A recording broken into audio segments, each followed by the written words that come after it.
নাহমাদুহু ওয়া নুসাল্লি আলা রাসূলিহিল কারীম, আম্মা বা'দ।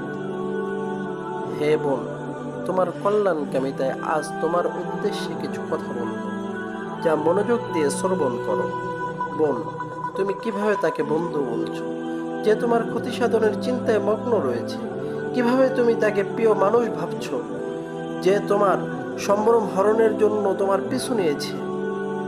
হে বোন, প্রেমিক নামক যেই মানুষটি তোমাকে বিবাহের আশ্বাস দিয়েছে, তার এই আশ্বাস শুনেই তুমি তাকে বিশ্বাস করে ফেলো না। তার ডাকে সাড়া দিয়ে নিজের সর্বনাশ ডেকে এনো না। নিজের হীনমনের চাহিদা চরিতার্থ করে সে খুব দ্রুতই তোমার থেকে কেটে পড়বে। হে বোন, বাস্তবতার দিকে তাকিয়ে দেখো। তোমার মতো কত সহজ সরল নারীকে ওরা প্রতারণার জালে বন্দি করে নিয়েছে। বিবাহের আশ্বাস দিয়ে কত নারীর সম্ভ্রম হানি করেছে। এরপর সেই বোনদের পরিণতি যে কেমন হয়েছে তা কি তোমার অজানা? আজ পত্রিকার পাতা খুললেই দেখা যায় এমন কত বোনের রক্তাক্ত লাশের ছবি। বোন, তুমি কি জানো না কেনই বা তাদের এই নির্মম পরিণতি? বোন, তুমি একটু নিজে নিজে চিন্তা করে দেখো। কেউ বিবাহের আশ্বাস দিলেই তার সাথে লিভ টুগেদার বৈধ হয়ে যায় না। পার্কে গিয়ে আড্ডা দেওয়া বৈধ হয়ে যায় না।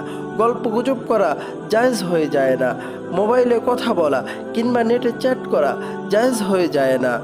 এরপরও তুমি নিজে এর থেকে বেঁচে থাকবে না? দেখো বোন, আজ কত বোনই নিজের মহামূল্যবান সম্পদ চরিত্রের ব্যাপারে বেখবর হয়ে পড়েছে। মহামূল্যবান সম্পদ চরিত্রের ব্যাপারে উদাসীন হয়ে পড়েছে।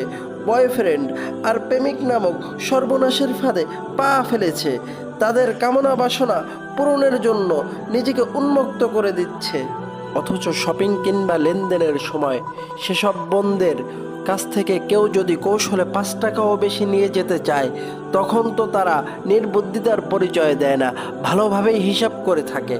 তাহলে নিজের মহামূল্যবান সম্পদ সম্ভ্রমের ব্যাপারেই তারা কেন এতটা উদাসীনতার পরিচয় দিচ্ছে? কেন তারা অপরের অসৎ কামনার কাছে সহজেই পরাজিত হয়ে যাচ্ছে? বড়ই আশ্চর্য হে বোন, বড়ই আশ্চর্য।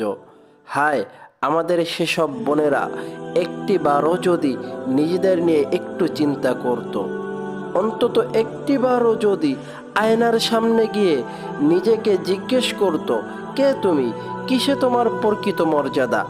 আর আজ তুমি কোথায় ঘুরে বেড়াচ্ছ, কোথায় সম্মান খুঁজে বেড়াচ্ছ? কারো প্রভুজাল পেয়ে মিষ্টি কথায় তার প্রতি মুগ্ধ হয়ে পড়ো না। বিবাহের আশ্বাস পেয়েই কারো সাথে একান্তে সময় কাটাতে চলে যেও না। হে বোন, মনে রেখো, একদিন কোনো এক পুরুষের কাছে স্ত্রীর পরিচয় দিতে হবে, আপন সন্তানদের সামনে মায়ের পরিচয় দিতে হবে। সেদিন যেন তোমার অতীত তোমাকে লজ্জিত না করে, তোমার নিজের কাছেই নিজেকে ঘৃণার পাত্রী বানিয়ে না তোলে। নিজেকে উত্তম চরিত্রে তুমি সজ্জিত করো, পরপুরুষের লোলুপ দৃষ্টি থেকে নিজেকে বাঁচিয়ে রাখো। হে বোন, অন্তত একটিবার গভীরভাবে চিন্তা করো। যদিও তুমি এই দুনিয়াতে মানুষের চোখ ফাঁকি দিয়ে গেলে, কিন্তু আল্লাহর চোখকে কিভাবে ফাঁকি দেবে? কোনো কিছুই তো তার চোখের আড়াল হয় না। অবশেষে তুমি কাল কিয়ামতের ময়দানে আল্লাহর সামনে কোন মুখ নিয়ে দাঁড়াবে?